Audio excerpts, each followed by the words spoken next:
দেৱালী বুলি ক'লে সৰুৰে পৰা এটা বিশেষ ধৰণৰ আকৰ্ষণ আছিল। পিছে এইবাৰৰ দেৱালীটো অকণমান বেলেগ ধৰণৰ, মানে একো কৰিবই মন যোৱা নাছিল। ৰাতিপুৱাৰ পৰা কিতাপ এখনেই পঢ়ি আছিলোঁ। তাৰপিছত ভাবিলোঁ যে এনেকৈ থাকিলে নহয়, কিবা এটা কৰা যাওক।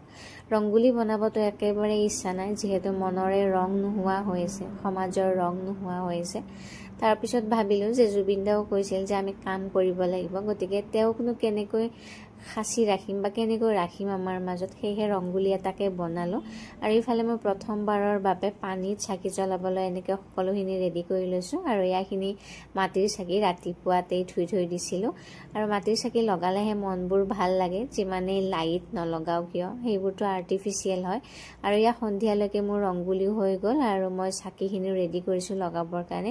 এই যে দেখিছে, যোৱা বছৰৰে আছিলে, তাৰপিছত লগোৱাই নহ'ল, এইবাৰহে লগাম। আৰু সন্ধিয়া মায়ে প্ৰথম চাকি গছ লগাই দিলে, আমিও সকলোৱে ৰেডি হৈ ধুনীয়াকৈ মাটিৰ চাকিয়ে লগালোঁ। এইবাৰ পিছে তেনেকৈ বোমাৰ শব্দ শুনা নাই, সকলোৰে মনবোৰ যিহেতু বেয়াই হৈ আছে।